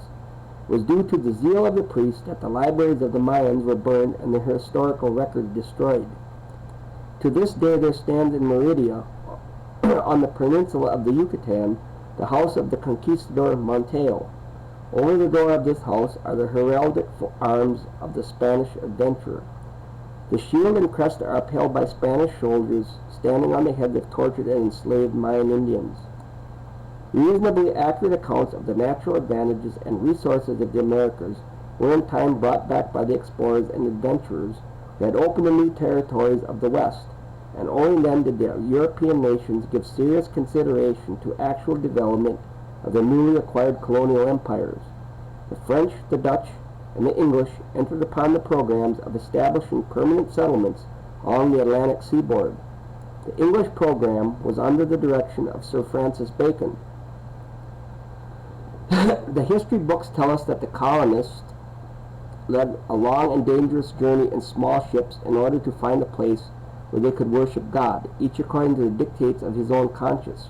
There is, however, much to the story than our historians have dared to suggest. Among the colonizers were some who belonged to the Order of the Quest, but it was not long before religious strife broke out in the colonies, for men did not change their natures merely by changing their place of habitation. Much of the intolerance of the Old World came over to plague the beginnings of the new civilization. It was not easy to preserve high principles in pioneering a country. A lot had to be done before the philosophic empire could emerge out of the simple struggle for existence, and much has yet to be accomplished. We are still pioneering in the sphere of right thinking and right living. Bacon's secret society was set up in America before the middle of the 17th century. Bacon himself had given up all hope of bringing his dream to fruition in his own country, and he concentrated his attention upon rooting it in the New World. He made sure that the American colonists were thoroughly indoctrinated with the principles of religious tolerance, political democracy, and social equality. Though carefully appointed representatives, the machinery of democracy was set up at least 100 years before the period of the Revolutionary War. Bacon's secret society membership was not limited to England. It was most powerful in Germany, in France, and in the Netherlands, and most of the leaders of European thought were involved in the vast pattern of his purpose. The mystic empire of the wise had no national boundaries, and its citizenry was made up of men of good purpose in every land. The alchemists, Kabbalists, mystics, and Rosicrucians were the incisive instruments of Bacon's plan. Representatives of these groups migrated to the colonies at an early date and set up their organization in suitable places. One example will indicate the trend. About 1690, the German pietist theologian Magister Johannes Kepler sailed for America with a group of followers, all of whom practiced mystical and esoteric rites. The pietists settled in Pennsylvania, and their descendants still flourish in Lancaster County. Clepius for some years lived as an anchorite in a cave located in what is now Fairmount Park, Philadelphia. Excuse me, ladies and gentlemen.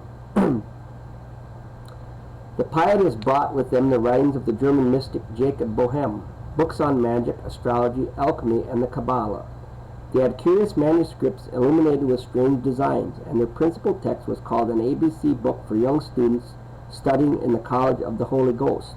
The pietists brought the order of the mustard seed and the order of the woman in the wilderness to the New World. Kelpius was a man of feeble health, and after a few years died from the hardships and exposures of his religious austerity. The inner circle of his order was composed entirely of celibates, and as these died, there were none to take their places, and so far as the public knows, his secret society did not survive. Actually, it did continue, but with the changing of the times, it returned again to its secret foundations, disappearing entirely from the public view. The early years of the 18th century brought with them many changes in the social and political life of the American colonies. By this time, most of the Atlantic seaboard was dominated by the English. Cities had sprung up, important trade flourished with the mother country, and the colonial atmosphere was in a small counterpart that of the English countryside. By this time, most of the important secret societies of Europe were well represented in this country. The brotherhoods met in their rooms over inns and similar public buildings, practicing their ancient rituals exactly according to the fashion in Europe and England. These American organizations were branches under European sovereignty, with the members in the two hemispheres bound together with the strongest bonds of sympathy and understanding. The program that Bacon had outlined was working out according to schedule. Quietly and industriously, America was being conditioned for its destiny, leadership in a free world. Any account of secret societies in America would have to include tribute to the man who has been called the first American gentleman, Benjamin Franklin. Although Dr. Franklin was never the country's president nor a military general, he stands out as one of the most important figures in the struggle for American independence. Quiet, dignified, scholarly, and gentle, Franklin foresaw a new goal for an ever-changing world through the square of bifocal glasses of which he was the inventor. Historians have never ceased to wonder at the enormous psychological influence which Franklin exercised in colonial politics. But up to the present day, few indeed are those who have realized that the source of his power lay in the secret societies to which he belonged and of which he was appointed spokesman. Franklin was not a lawmaker, but his words became law. Beneath the homely wisdom which he circulated in his almanac under the pseudonym of Poor Richard was a profundity of scientific and philosophic learning. He understood both the farmer and the philosopher and could speak the languages of both. When Benjamin Franklin went to France to be honored by the state, he was received too by the Lodge of Perfection, the most famous of all the French secret orders, and his name written in his own fine hand is in their record ledger, close to that of the Marquis de Lafayette. Franklin spoke of the Order of the Quest, and most of the men who worked with him in the early days of the American Revolution were also members. The plan was working out. The new Atlantis was coming into being, in accordance with the program laid down by Francis Bacon 150 years earlier. The rise of American democracy was necessary to a world program. At the appointed hour, the freedom of man was publicly declared.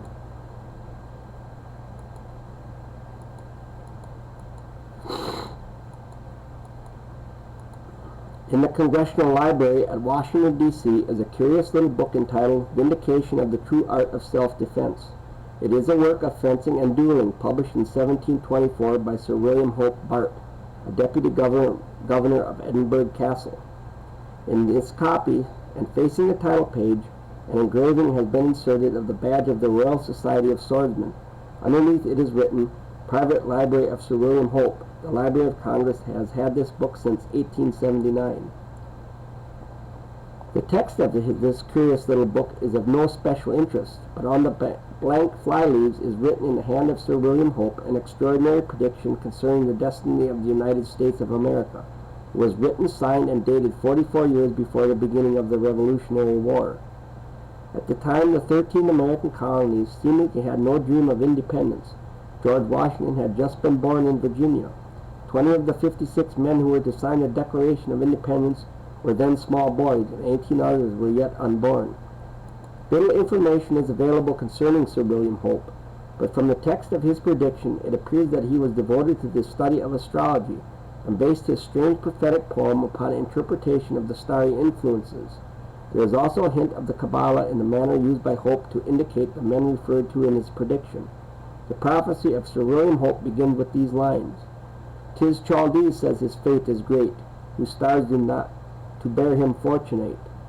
Of thy near fate, America, I read in stars a prophecy. 14 divided, 12 the same, 16 in halves, each holds a name. 4876 added 10, the lifelines mark of four great men. From this text, the prophecy covers the period from 1732 to 1901. From the history of our country during this period of time, Hope selected four men, and the numbers which he used to indicate them are shown as the prophecy unfolds. He summarizes the lives of these four men by totaling the number of years that each lived. He does this in the line 4876 added 10. 4 plus 8 plus 7 plus 6 equal 25.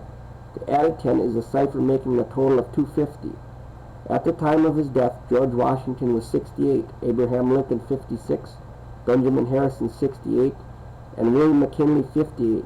The total of these years is 250. The next 12 lines are devoted to a description of George Washington and the struggle of the American colonies for independence. This day is cradled far beyond the sea, one starred by fate to rule both, bond and free.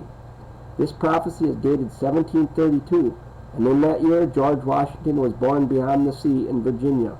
The reference to bond and free is believed to indicate that slavery would exist during Washington's time in the colony of Virginia. At 4:44, thus fix the destined day, when servile knees unbend neath freedom's sway.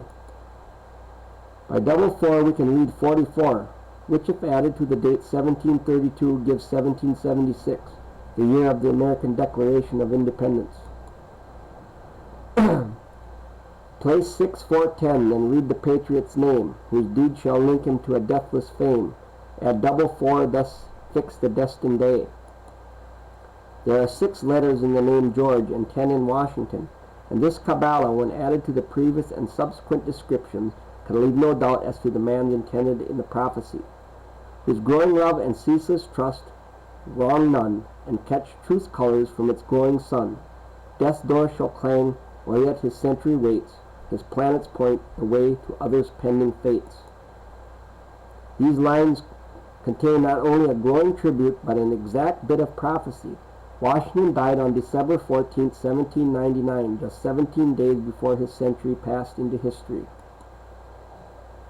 Till all the names of freedom's scroll shall fade, 2 tombs be built, his lofty cenotaph be made. Freedom's scroll is the Declaration of Independence, which is now carefully preserved under yellow cellophane because the signatures have begun to fade. The body of George Washington has rested in 2 tombs, and his lofty cenotaph, the Washington Monument, is 555 feet high, the tallest memorial ever constructed to the memory of a man. Full 6 times 10 the years must onward glide, nature their potent help, a constant prudent glide. If 6 times 10 years or 60 years be added to the date of the death of Washington, the result is 1859, when John Brown raided Harper's Ferry and was hanged for attempting to incite a slave revolt, a circumstance leading directly to the United States of America engaging in the Great Civil War to preserve the freedom of all its people. The fateful 747 shall sign heroic sun, whom Mars and Jupiter strike down before his work is done, when cruel fate shall pierce through artless of its sword, who leaves life's gloomy stage without one's farewell's word. A softly beaming star, half veiled by Mars' red cloud, virtue his noblest cloak shall form a fitting shroud. There are 7 letters in Abraham and 7 letters in Lincoln. He is the heroic son elected to the presidency in 1860, re-elected in 1864, and assassinated April 14, 1865. He was indeed struck down before his work was done, for slavery was not abolished by constitutional amendment until the end of that year, and the Civil War was not proclaimed to be an end until August 20th, 1866. The reference to life's gloomy stage is the more extraordinary because Lincoln was assassinated at Ford's Theater while watching a play, and he never spoke again after the assassin's bullet struck him, although he lived for several hours. References to President Benjamin Harrison are contained in the 2 following lines. Then 848, a letter generation rules, with light undimmed and shed in progress school. There are 8 letters in Benjamin and 8 in Harrison. He ruled in a later generation, 1889 to 1893. His administration was justly climaxed by the Great Columbian Exposition at Chicago in 1893. Here invention, transportation, industry, art, science, and agriculture exhibited the progress which they had made in the first century of American national existence. This is probably the progress school referred to in the prediction. Harrison's administration was not dimmed by war or by any scandals in high office. Then 6 again, with added 6 shall rise, resplendent ruler, good and great and wise. 4 sixes hold a glittering star that on his way shall shine, and twice 4 sixes mark his years from birth to manhood's prime. While the verses accurately describe President McKinley, this is the only instance in which numbers do not appear to fit the name. Research, however, indicates that the original form of the family name would permit it to be divided thus: Will McKinley, which means Will, the son of Kinley. In this form, each of the combinations would contain 6 letters. 4 sixes or 24 agrees with President McKinley being the 24th man to hold the presidential office, and twice 4 sixes or 48 was the age of McKinley at the time he was elected governor of his native state, which might be said to be his manhood's prime. There is no reference to McKinley's second term or his assassination, but the prophecy definitely states that it goes no farther than the end of the 79th century. It does indicate earlier, however, that McKinley's life was to be 58 years, which was correct. The prophecy ends with 4 more lines. These truths prophetic shall completion see, ere time's deep graves receives the 19th century. All planet stars, 12 signs and horoscope, attest these certain truths foretold by William Hope. Following this is the statement by the prophecy was writ at Cornhill, London, 1732. At the bottom of the page are 4 other lines written by some later member of the Hope family as a tribute to the memory of Sir William Hope. The learned hand that writ these lines no more shall pen for me, yet voice shall speak and pulses beat for long posterity. His soul refined through love of kind bewailed life labor spent, then found his truth his search from youth, greatness in God's accident. James Hope. As is usual with material of this kind, efforts have been made to prove the Hope prophecy to be a forgery, but up to the present time no tangible evidence has been advanced to disprove the prediction. Always in these matters, the critic takes the attitude that such predictions cannot be made, and if writing appears to be authentic, then it must be imposture. The book has been in the Library of Congress for more than 60 years. The prediction about both Harrison and McKinley relate to incidents taking place after the book was placed in the Congressional Library. In facsimile, one of the 2 pages of the original prophecy is illustrated here. Both have every appearance of being genuine and authentic. It is most reasonable to assume that the Hope prophecy is a genuine example of foreknowledge concerning the future of the United States of America. We'll see if he has that listed here, which he does not.